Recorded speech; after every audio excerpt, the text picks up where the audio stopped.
प्यारे मित्रों, अधिकांश संतों ने, उदाहरण के लिए कबीर साहब ने, सहजोबाई ने जगह जगह कहा है कि हमारे लिए भगवान से भी ज्यादा महत्वपूर्ण हमारे सतगुरु हैं। कई बार सुन के लगता है कि यह अतिशयोक्तिपूर्ण है। सहजोबाई कहती हैं कि राम तजू में गुरु को न विसारूं, गुरु के सम हरि को न निहारूं। कहती मैं तो हरि की तरफ देखूंगी तक नहीं, गुरु के सम्मुख। कबीर साहब भी वैसा ही कहते हैं, गुरु गोविंदो खड़े काके लागू पाए, बलिहारी गुरु आपकी जिन गोविंदियो बताए। गुरु के ही चरण छुए, स्पष्ट है बलिहारी गुरु आपकी। आपने गोविंद की तरफ इशारा किया, बताया, तो चरण तो तुम्हारे ही पकड़ूंगा। और सहजोबाई तो बहुत सारे कारण भी बताती हैं कि परमात्मा ने किया ही क्या है, संसार में बनाकर हमको संसार में उलझा दिया है। इंद्रियां दे दी, इंद्रियों के रस दे दिए, हम बहिर्मुखी हो गए, घर गृहस्थी में फंस गए, जाल जंजाल में उलझ गए, धन पैसा यौवन के गर्व में उलझ गए। परमात्मा ने हमको अहंकार दिया, गुरु ने हमें अहंकार की बेड़ियों से छुड़ाया। खूब सारे तर्क देती हैं उस गीत में। वो कहती हैं परमात्मा से कि अब तुम सोचो कौन ज्यादा महत्वपूर्ण है। तुमने तो हमको सिर्फ बंधन दिए थे, गुरु ने हमें बंधनों से मुक्त किया। और परमात्मा तुमने तो स्वयं अपने आप को हमसे छुपा लिया था, गुरु ने आके पर्दा उठाया, गुरु ने बताया कि परमात्मा क्या। अन्यथा हम ना जाने कैसी कैसी भ्रांतियों में, दार्शनिक सिद्धांतों में उलझे होते। गुरु की कृपा। कबीर ने तो एक दोहे में ऐसा भी कहा है कि कर्ता करे ना कर सके, गुरु करे सो होए। वो जो कर्ता पुरुष है परमात्मा, वो भी नहीं कर सकता। कुछ काम ऐसे हैं जो सिर्फ गुरु ही कर सकता है। कर्ता करे न कर सके, गुरु करे सो होए। तीन लोक नौखंड में गुरु से बड़ा ना कोई, इसलिए गुरु से बड़ा तो कोई नहीं। वो कौन सा काम है जो परमात्मा नहीं कर सकता? वो काम यही है कि परमात्मा के विषय में परमात्मा भी नहीं बता सकता, क्योंकि परमात्मा को हमारी मनुष्य की भाषा नहीं आती और हम अपनी मनुष्य की भाषा ही समझते हैं। गुरु बीच में है, वो एक तरफ से हमारे जैसा मनुष्य है, वो हमारे दुख दर्द भी समझता है, क्योंकि वो भी इन्हीं दुख दर्दों में जिया है, इन्हीं पीड़ा और संताप विरह से वह भी गुजरा है। और भीतर भीतर वह निराकार परमात्मा है, ऊपर ऊपर से आकार देहधारी हमारे जैसा है। तो उसमें दोनों तत्वों का मिलन है, वह मनुष्य भी है और परमात्मा भी है। और इसलिए वह हमें इशारा कर सकता है, हमारी भाषा में बता सकता है परमात्मा को कैसे पाना, उसकी पहचान क्या, उसकी विधि क्या, उसकी तरकीब क्या। परमात्मा ऐसा नहीं कर सकता, क्योंकि परमात्मा हमारी भाषा नहीं बोल सकता। परमात्मा का कोई रूप और आकार नहीं है, हम उससे जुड़ें कैसे? हम तो केवल रूप और आकार को ही पहचानते हैं, उससे ही हम जुड़ सकते हैं, उससे ही हमारा लगाव हो सकता है। हाँ, ये अलग बात है कि गुरु एक बार बता देता है परमात्मा के बारे में कि वह ओंकार का नाद है, वह तुम्हारे भीतर मौजूद चेतना का प्रकाश है, फिर आसान हो जाता है। क्योंकि हमें गुरु से प्रेम है, उन पे श्रद्धा है, उनकी बात का हमें भरोसा है, इसलिए उनके कहे अनुसार हम अंतर यात्रा शुरू करते हैं, ध्यान में डूबना शुरू करते हैं। धीरे धीरे हमें अपने भीतर नाद ब्रह्म सुनाई देने लगता है, भीतर आलोक दिखाई देने लगता है, भीतर शून्यता का अनुभव होने लगता है। और चूंकि गुरु ने कहा था कि ऐसा है प्रभु, गुरु पे हमें श्रद्धा थी, हम भीतर श्रद्धा पूर्वक भावपूर्वक जुड़ जाते हैं। बलिहारी गुरु आपकी जिन गोविंदियों बताए। अन्यथा हम भीतर जुड़ नहीं सकते, क्योंकि जुड़ने के लिए प्रेम का तत्व चाहिए, और हमारे पास ऐसी क्षमता नहीं है हमारे हृदय की कि हम सीधे सीधे उस शून्य निराकार से जुड़ सकें। ये सहज रूप से हमें घटित नहीं हो सकता। ये तो कोई जिस पे हमें श्रद्धा है वो हमसे कहे, क्योंकि उसकी बात हम मानते हैं, उस पर भरोसा करते हैं, इसलिए उसकी यह बात भी हम मान लेते हैं और हम अपने भीतर की उस शून्यता में रमना सीख जाते हैं और तब हमें उसमें परम शांति का और आनंद का अनुभव होता है। अन्यथा भीतर के उस खालीपन से तो हम बच के भागना चाहते हैं। हमारी नॉर्मल टेंडेंसी क्या है? हम रिक्तता के खिलाफ हैं, हम खालीपन से बचना चाहते हैं, उससे दूर भागते हैं, हम उसको भरना चाहते हैं। लेकिन सदगुरु कहता है कि शून्यता में रमो, भीतर कुछ भी ना रह जाए, ना अहंकार, ना विचार, ना कोई भावना, कुछ भी ना रहे। उस शून्य में जो अनंत नाद गूंज रहा है उसको गौर से सुनो। याद रखना, बचपन में हम सब लोग सुनते थे, माँ के गर्भ में बच्चा रहता है, 9-10 महीने वह लगातार नाद ही सुनता रहता है, बाहर की कोई आवाज तो वह सुन नहीं सकता। फिर जन्म के पश्चात भी 18 घंटे 20 घंटे वो सोता है, सब इंद्रियां बंद हो गई, फिर भीतर अनहद नाद सुनता है। धीरे धीरे धीरे नींद के घंटे कम होते जाते हैं, बाहर उसकी सक्रियता बढ़ती चली जाती है, फिर भाषा सीखता है, शब्द बोलना सीखता है, फिर मन में विचार शुरू हो जाते हैं, फिर पढ़ाई लिखाई और स्मृति का भंडार भीतर इकट्ठा हो जाता है और धीरे धीरे धीरे विचारों के इस जाल में उलझकर ओंकार से संबंध छूट जाता है। छूटना कहना भी सही नहीं है, क्योंकि परमात्मा से हम टूट तो सकते नहीं, वो तो हमारा जीवन है, उससे टूट जाएंगे तो हम जीवित ही कैसे होंगे। तो संबंध टूट नहीं जाता, वास्तव में वियोग हो नहीं जाता, कहना चाहिए केवल विस्मृति हो जाती है, भूल जाते हैं।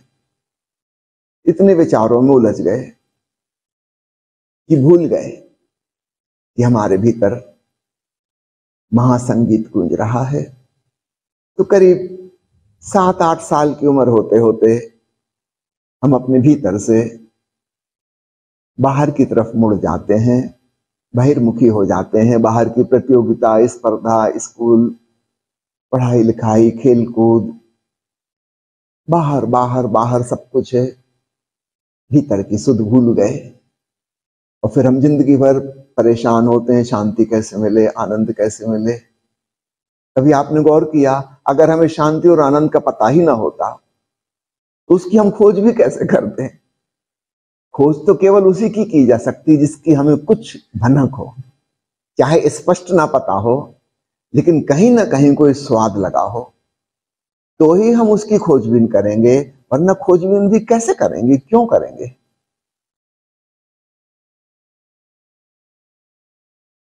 इसका मतलब कहीं हमने शांति को जाना है, कभी हमने आनंद को पहचाना है। ठीक है, बहुत साल बीत गए उस बात को हुए, बहुत दूर छूट गई बात, भूल गई, लेकिन कहीं ना कहीं वह स्वाद हमने पहचाना है, इसलिए जिंदगी भर हम तलाश करते रहते हैं कि वो कैसे मिले। लेकिन अब कठिनाई क्या खड़ी हो जाती है, हम तलाश करते हैं बाहर, वो चीज है भीतर और हम तलाश कर रहे हैं बाहर, क्योंकि हमारे समाज ने, परिवार ने, शिक्षा व्यवस्था ने, सबने हमको बाहर की तरफ भाग दौड़ करना सिखाया। हमने शिक्षा प्राप्त कर ली और शांति नहीं मिली तो हमको लगता है और ऊंची डिग्री हासिल कर लें। धन कमा लिया, शांति नहीं मिली तो लगता है कि धन में कमी है और ज्यादा कमा लें। राजनीति में चले गए, एक खास पद पर पहुंच गए, फिर भी लगता है आनंद नहीं, दुख ज्यों का त्यों, लगता है और ऊंचे पद पे जाना होगा, ये पद छोटा है। हम बाहर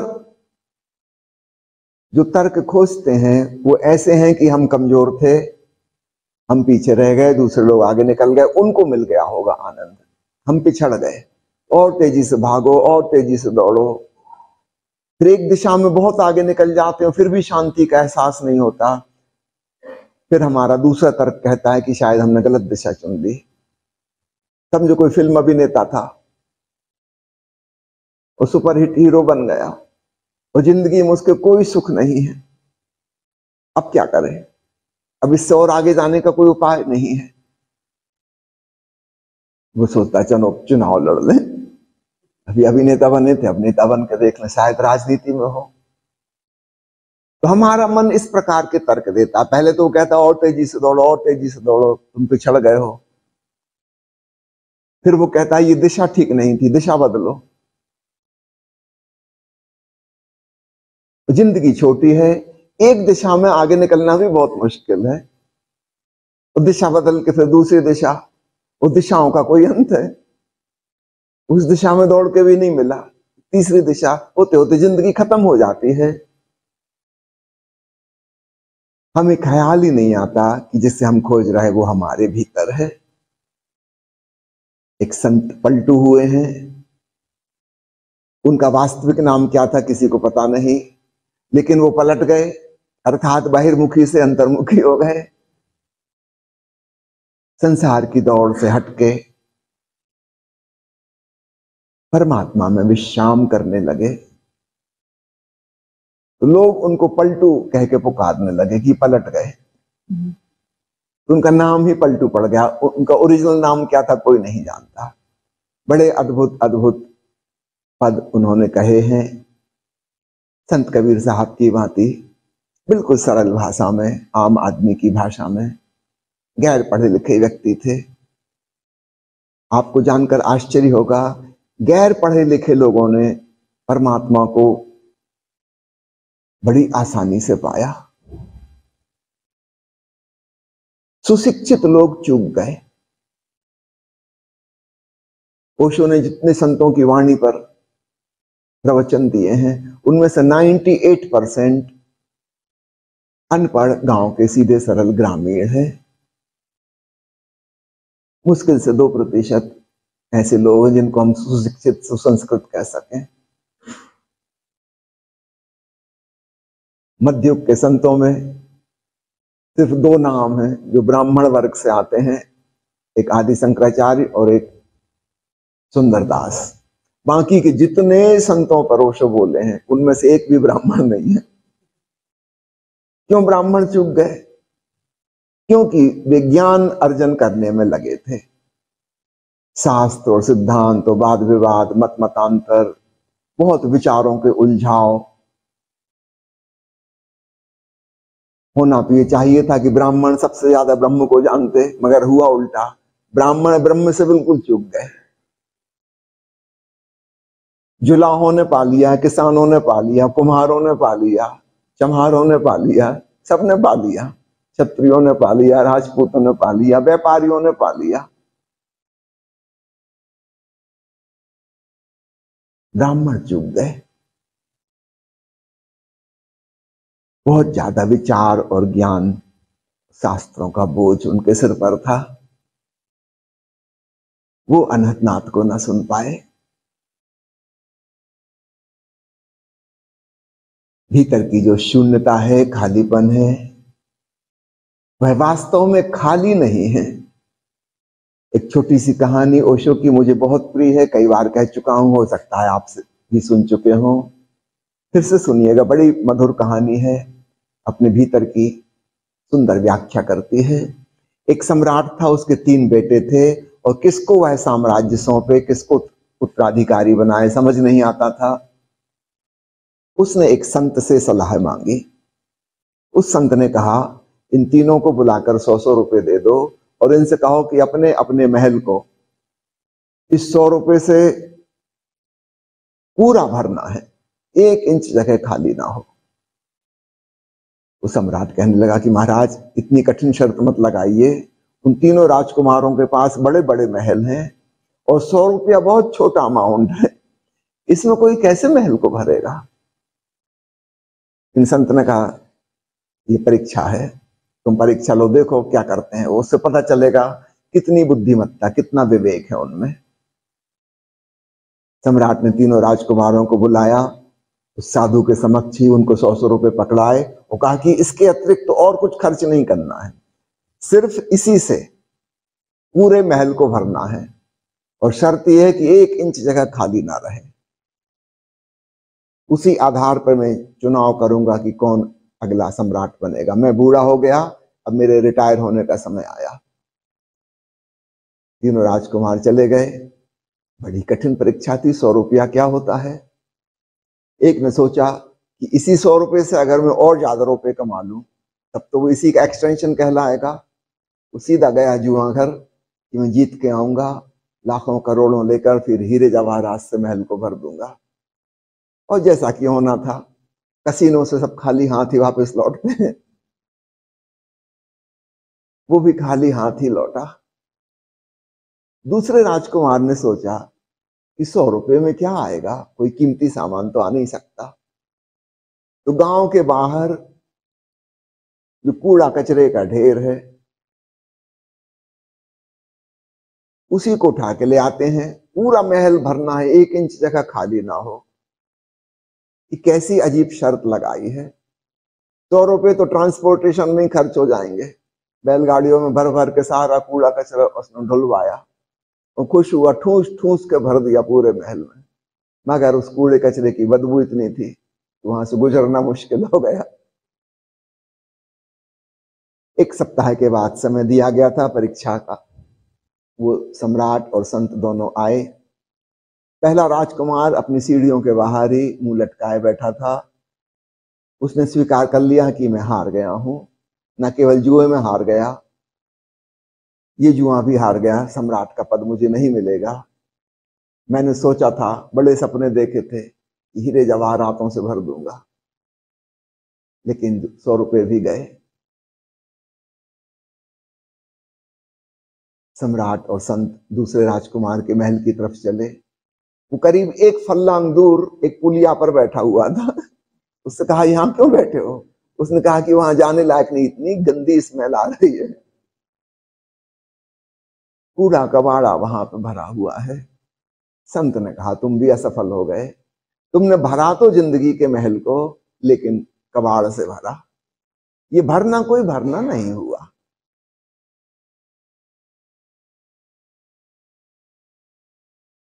फिर तो सम्राट भी घबराने लगा।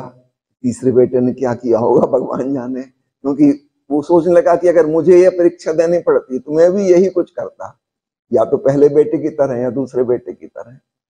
लेकिन जब तीसरे बेटे के यहाँ पहुंचे, भीतर से गीत गाने की और सितार बजने की आवाज आ रही थी। संत के चेहरे पर प्रसन्नता छा गई।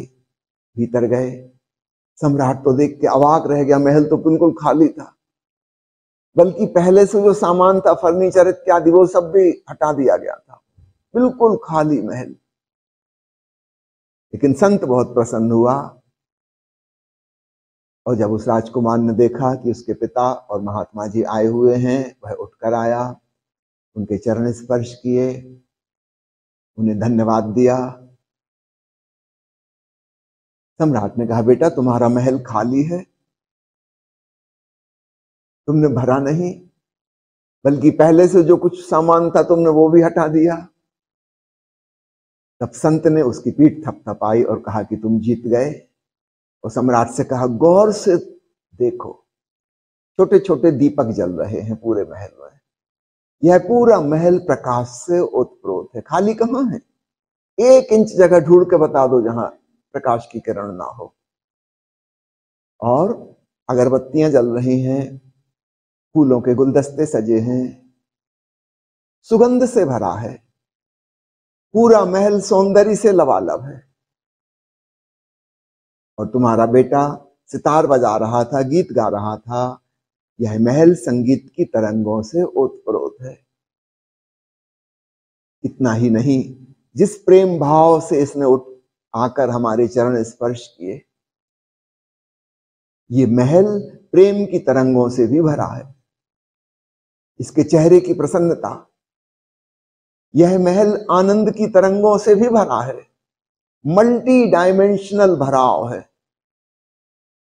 एक आयामी भराव होता, सिर्फ संगीत से भरा होता, तो भी मैं इसे उत्तीर्ण कर देता।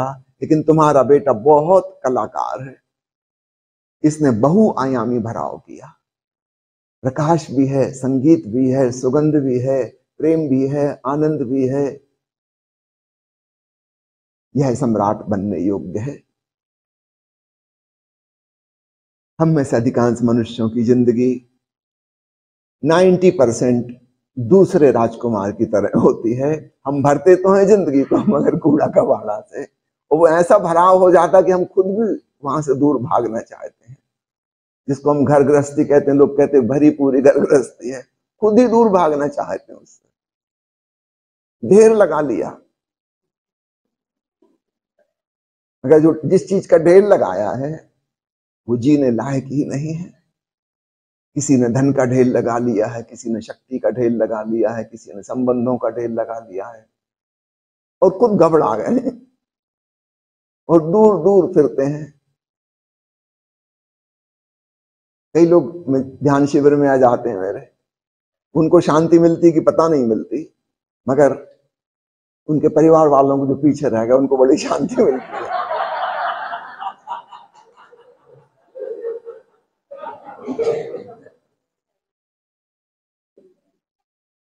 हमने बहुत कुछ इकट्ठा किया है अपनी शांति के लिए, और उसी से सारी अशांति खड़ी हो रही है।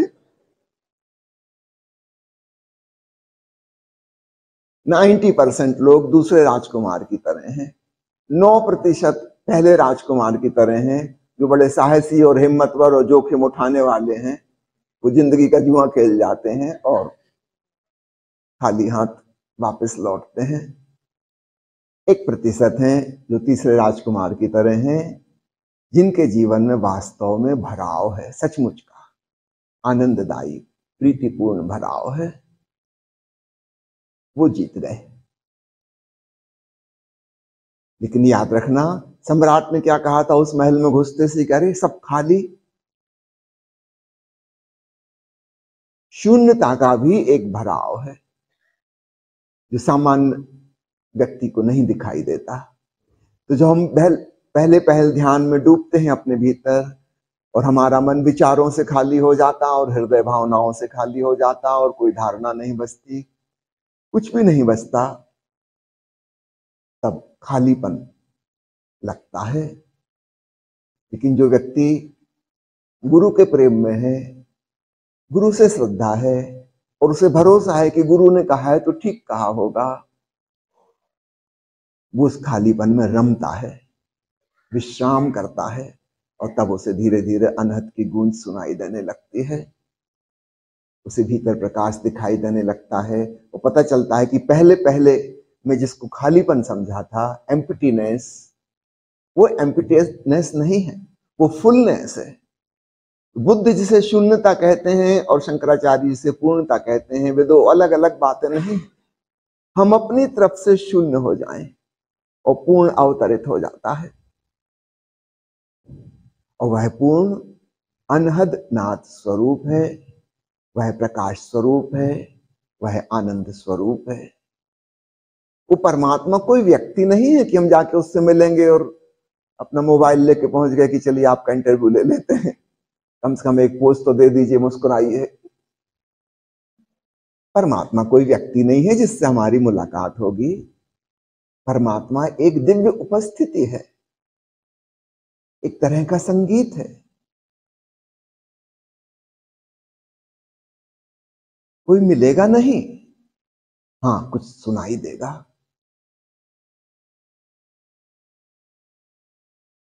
उस श्रवण में डूबने में आनंद है, रस विभोर हो जाएंगे।